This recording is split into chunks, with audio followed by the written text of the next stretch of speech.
Tuhan punya kedaulatan yang tidak terbatas. Tetapi kedaulatannya tidak bisa didesak oleh keadaan, hanya oleh waktu. Kita belajar sama-sama ya. Karena saya waktu baca ini firman, saya berpikir bahwa banyak orang doa gak dijawab. Sebenarnya bukan gak dijawab. Nanti kita lihat berapa tahun bangsa Israel berdoa supaya mereka keluar dari Mesir. Lama. Sampai ada 4 keturunan. Bagaimana kalau engkau berdoa sekarang, tetapi yang menerimanya jawaban doamu itu keturunanmu yang kelima. Kalau engkau berusia 100 tahun, waktu berdoa engkau berusia katakan 80 tahun, tapi usiamu sampai 100 tahun belum dijawab. Mungkin kau berpikir itu Tuhan yang salah. Nah, Bapak Ibu Saudara, artinya begini. Ketika Yesus pandang ke sorga dan ketok pintu sorga, sebenarnya kejadian itu adalah ekspresi pembelajaran. Perhatikan, ekspresi pembelajaran bahwa ini adalah kedaulatan Allah. Allah punya kedaulatan yang gak bisa diganggu-gugat. Dan waktu Yesus mengarahkan pandangnya ke sorga, perhatikan, ternyata Allah berkenan. Kenapa? Karena waktu itu sudah malam. Mereka semua sudah lelah. Banyak orang sedang kelaparan. Dan waktu Yesus menengadah ke langit, 5 roti jadi banyak, 2 ikan jadi melimpah, dan saat itu bisa dibagi-bagikan. Saya percaya pada waktu rakyat, pada waktu jemaat, pada waktu orang-orang yang datang, yang mendengarkan Yesus berkhotbah, yang alami pemulihan dan kesembuhan, mereka akan tercengang-cengang. Karena bisa melihat cuma ikannya diangkat, rotinya diangkat, terjadi multiplikasi. Dan Alkitab mencatat mereka makan sampai puas. Dikatakan di Alkitab kita sampai kenyang, tetapi bahasa Inggris berkata sampai puas. Kata puas artinya tidak ada lagi tempat di perutnya untuk menempatkan makanan. Semua sudah puas. Mereka kenyang betul-betul dan mengalami mukjizat pada saat itu. Dan ketika murid-murid disuruh mengumpulkan, murid-murid membagi sisa 12 bakul, baru mereka makan. Bahkan lebih banyak. Katakan amin. Amin. Kita harus mengerti, kita harus paham bahwa Yesus saja sebagai anak Allah mengajarkan kepada kita tentang hal ini. Dia berkata, waktu dia, akulah Allah ayahmu. Allah sedang mengajarkan kepada kita kedaulatan. Di dalam Keluaran pasal 3 ayat 6 sampai 8. Dan di ayatnya yang ke-6, demikian firman Tuhan. Lagi ia berfirman, akulah Allah ayahmu, Allah Abraham, Ishak dan Yakub, dan Allah Yakub. Lalu Musa menutup mukanya sebab ia takut memandang kepada Allah. Kenapa Musa menutup mukanya? Perhatikan, satu-satunya hamba Allah yang tertulis di Alkitab, yang berbicara face to face dengan Allah, yang berbicara tatap muka dengan sang Bapa, dengan sang Raja, dengan Allah sendiri, itu hanya Musa. Dan waktu Allah berfirman demikian, dia menutup mukanya, dia takut. Sebab itu kata Tuhan, dia berfirman lagi, aku telah memperhatikan. Perhatikan saudara, kalau saudara susah, kalau saudara sedang alami persoalan, saudara sedang begitu bergumul, Allah memperhatikan dengan sungguh.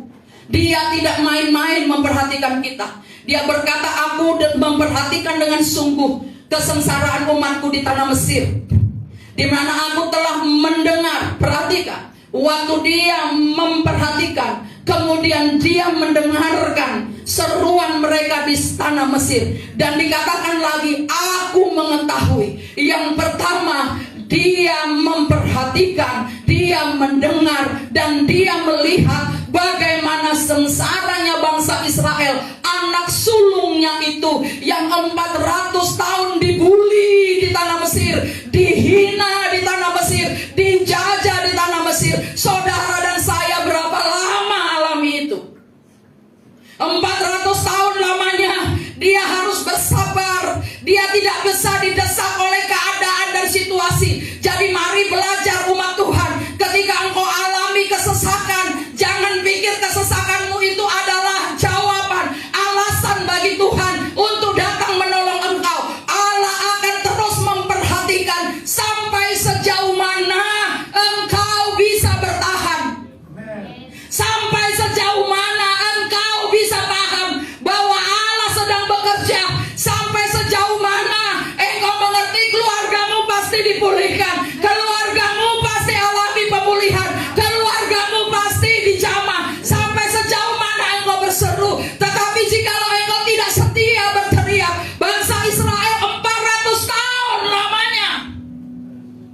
Sebab itu katanya kepada Musa, aku telah turun melepaskan mereka dari tangan orang Mesir dan menuntun mereka keluar dari negeri itu ke suatu negeri yang baik dan luas, suatu negeri yang berlimpah susu dan madunya, tapi ke tempat orang Kanaan, orang Het, orang Amori, orang Feris, dan orang Yebus. Artinya ketika kita memang dilepaskan, kita harus siap berperang. Katakan amin. Persoalanmu kecil bagi Allah. Artinya Tuhan tidak pernah didrive oleh situasi, tetapi Tuhan didrive oleh desakan waktu. Desakan situasi dan keadaan akan membuat Allah tidak bergeming, tetapi Tuhan punya waktu yang tepat. Sebab Alkitab berkata dalam segala sesuatu ada waktunya. Amin. Cuma Tuhan harus belajar, jangan mujizat, mujizat, mujizat, mujizat, berkat, berkat. Tuhan juga mau lihat kamu. Tuhan mau lihat imanmu. Tuhan mau lihat kesetiaanmu. Itu yang mau Tuhan lihat. 400 tahun. Bayangkan kita yang biasanya makan mie instan, yang serba instan, bakso instan, mie instan, sayuran instan. Maka saya yakin dan percaya orang yang seperti ini gak akan bisa bertahan dengan Allah. Amin. Dia akan bilang, udahlah, gak ada Tuhan-Tuhanan lagi. Bangsa Israel ngomel. Bahkan waktu Musa sudah ajak mereka keluar, mereka ngomel, mulutnya kurang ajar. Itulah sebabnya di dalam kitab Maleakhi pasal 3 berkata, mulutmu kurang ajar terhadap aku. Banyak jemaat Tuhan mulutnya kurang ajar, gak sadar. Amin. Jangan anggap remeh waktu Tuhan, karena Tuhan tidak bekerja atas desakan. Tuhan tidak marah ketika engkau marah. Tuhan tidak ngamuk ketika engkau saat itu kurang ajar. Tuhan tunggu waktunya, sebab Allah punya waktu untuk segala sesuatu. Katakan amin. Katakan amin. Saudara harus paham, seperti makan cabai digigit memang pedas, tetapi ketika engkau hari ini berlaku kurang ajar, engkau jahat, engkau tidak setia, jangan harap hari ini juga engkau dapatkan balasannya. Kau butuh waktu mungkin 3 tahun, mungkin 5 tahun, sampai amarah Tuhan penuh. Dengar baik, tulah 10 tulah yang Tuhan lakukan di Mesir itu adalah kepenuhan amarah Tuhan dengan waktu yang begitu lama, sampai dia membunuh semua anak sulung.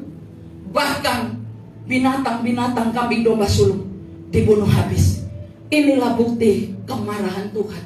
Jadi kalau kita beribadah, kita berjemaat dengan baik, jangan tunggu murka Allah penuh.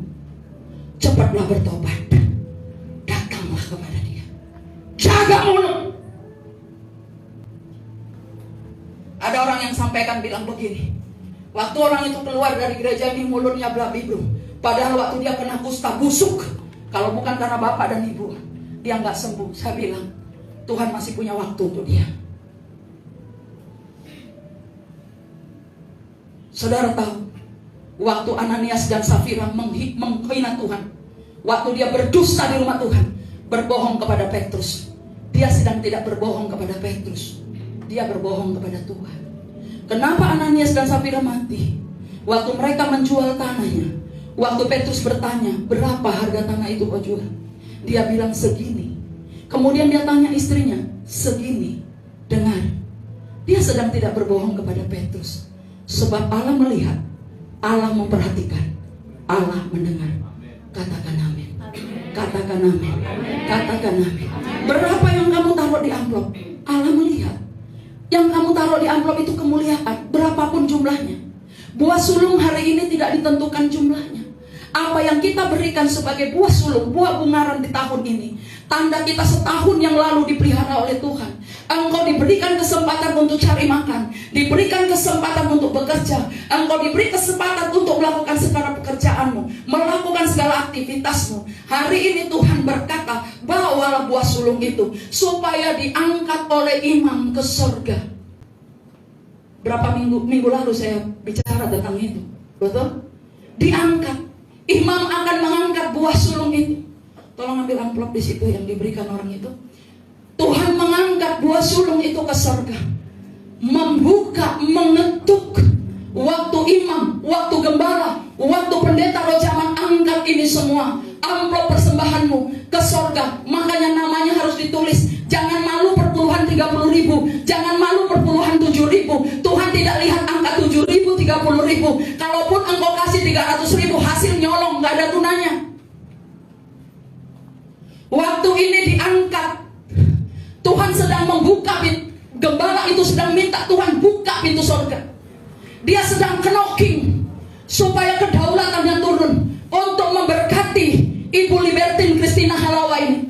Diberkatinya. Waktu ini dibawa semua persembahan saudara yang tertulis di sini itu diangkat. Kami angkat di hadapan Tuhan supaya Tuhan buka pintu surga. Sebab Allah berjanji Dia akan memberkati 30, 60, 100 kali lipat. Jadi kita harus hati-hati dengan bicara kita. Amin. Ada yang bilang gak usah kasih perpuluhan, silakan. Tetapi engkau harus siap menerima akibat. Karena perpuluhan, buah sulung, persembahan kita berikan ada hukuman sebab akibat. Namun saya tetapkan kepada jemaat Tuhan yang terkasih, jangan memberi karena takut hukuman, tapi berilah karena engkau mengasihi Tuhan. Engkau orang yang berbahagia. Haleluya. Yang kedua, memandang ke surga, mengucap berkat. Ini prinsipnya. Kita harus pandang surga dan ucapkan berkat. Kata memandang surga dalam bahasa asli katanya brokois, bukan brokoli. Brokois, yang artinya menggunakan formula ini, mengangkat roti dan ikan ini, diangkat sebagai satu formula yang dibawa sebagai alasan kepada Tuhan untuk membuka pintu surga. Dan kebanyakan orang mengucapkannya bukan brokois, tapi braka, yang artinya formula yang ada digunakan untuk mengucap syukur. Braka itu begini, 5 tambah 2 sama dengan 7. Tetapi brokois, Allah itu 5 tambah 2 sama dengan puas. Sekali lagi, beraka 5 tambah 2 sama dengan 7. Brokois itu hitungannya Allah. 5 tambah 2 sama dengan, semua katakan begini, 5 tambah 2 sama dengan puas. 2, 3 ya. 5 tambah 2 sama dengan puas. Ayo nak, pukul perut kau yang kurus. 2, jangan lihat ibu yang gemuk. 2, 3 ya. 5 tambah 2 sama dengan puas. Puas, puas, puas, puas. Kemudian melimpah. Melimpah. Allah memberikan takaran berkat yang digoncangkan, dipadatkan, digoncangkan, melimpah. Artinya kita sebagai orang yang memberi, kita sebagai orang yang punya berkat, sadar bukan untukku, punyaku dan milikku, tetapi untuk orang lain juga. Kepuasan yang kita terima adalah alasan atau formula yang kita jadikan untuk memberkati orang lain. Amin. Amin. Tadi Kali 5 tambah 2. Prinsip kerajaan Allah. Makan sampai puas. Nah saudara, ikut Tuhan itu ada formulanya. Ikut Tuhan itu ada aturannya. Kita nggak bisa sembarangan ikut Tuhan sesuka hati kita. Nggak mau aturannya, nggak mau ini dan itu. Sekarang hidup kasih karunia. Hamba-hamba Tuhan banyak bilang, mereka ngomong ini kasih karunia, kasih karunia, kasih karunia. Nggak apa-apa. Rajin doa pagi-pagi tapi nari-nari dunia, nggak apa-apa. Saya bilang ini gereja tiap hari pagi doa, siang nyari-nyari dunia. Hidupmu ada di 2 tempat, dunia dan sorga. Kau tidak bisa menyembah 2 Allah. Tentukan pilihanmu, sorga-sorga, neraka-neraka. Yang ketiga, tujuan akhir daripada pelipat gandaan adalah untuk memberkati orang lain. Katakan amin. Kalau kamu diberkati, Lukas 6 ayat 38. Cepat ayat ini. Lukas 6 38. Ini pelipat gandaan yang paling dahsyat. Ini takaran yang ditaruh Tuhan untuk kita. Dan takaran ini juga harus kita pakai. Jangan minta takaran Allah, tapi kamu gak pakai takaran Allah untuk memberkati dia. Mari baca sama-sama. 2, 3, ya. Berilah dan kamu akan diberi suatu takaran yang baik, yang dipadatkan, yang digoncangkan, dan yang tumpah dari ribaanmu. Sebab ukuran yang kamu pakai untuk mengukur akan diukurkan kepadamu dengan kedaulatan Allah. Ukuran yang kita pakai, yang dia pakai, ukuran yang kau pakai, ukuran yang aku pakai untuk mengukur akan diukurkan kepadamu. Ini hukum, gak bisa diganggu-gugat. Amin. Nah, berapa banyak buah sulung yang harus saya kembalikan? Buah sulung tidak sama dengan persepuluhan. Persepuluhan sudah jelas jumlahnya. Dan saya sudah mengajar, kalau engkau orang bekerja, setiap minggu dapat berapa? Kamu berikan perpuluhannya. Kalau engkau bekerja bulanan, kau berikan perpuluhannya sesuai jumlah yang kamu terima. Kamu gak boleh potong dulu bayar listrik, gak boleh potong dulu bayar utang, gak boleh potong dulu bayar kredit motor, gak boleh potong dulu untuk beli lipstik, gak boleh potong dulu untuk uang sekolah anak. Kamu harus berikan. Pada saat kamu terima, kamu harus sisihkan. Itu persepuluhan, artinya 10%. Nah, kalau kamu pedagang bagaimana? Pedagang saya sudah ajarkan beberapa minggu lalu. Kalau engkau pedagang, barang yang terjual pada hari itu, engkau lihat modalnya. Kemudian dengan modal itu kamu sisihkan, kemudian keuntungannya berapa, gaji karyawanmu hari itu berapa, sisanya itulah kau ambil perpuluhannya. Dari sisa itu kau hitung 10%. Apabila kau laku 1 juta, modalmu 200.000, sisihkan 200.000. Gaji pegawaimu 200.000, sisihkan 200.000. Akhirnya tinggal berapa? 600.000. Dari 600.000 ini 10%-nya berapa? 60.000. Itu dia. Maka engkau dikatakan orang yang benar.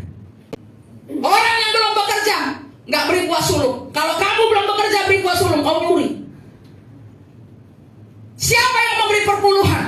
Orang yang bekerja, orang yang menghasilkan, dan orang-orang yang dilatih. Anak-anak kita yang dilatih dapat uang jajan, belajar memberikan persepuluhan. Supaya apa? Supaya terlatih mengasihi Tuhan. Katakan amin. Jadi beda. Jadi buah sulung dan persepuluhan beda. Buah sulung terserah, kamu mau kasih 1 juta, kamu mau kasih 10 juta. Kalau memang kamu punya 100 juta sebagai yang sulung yang kamu persembahkan untuk anak-anakmu, untuk suamimu, untuk keluargamu, untuk usahamu, silakan. Sekarang paham? Amin. Yang terakhir, pemusik dan puput boleh naik. Takaran yang kita taruh kepada orang lain, apalagi kepada Tuhan, itu akan ditakarkan kepada kita. Saudara, marilah kita beribadah. Bukankah firman Tuhan berkata, jangan dengan tangan hampa engkau datang ke rumah Tuhan.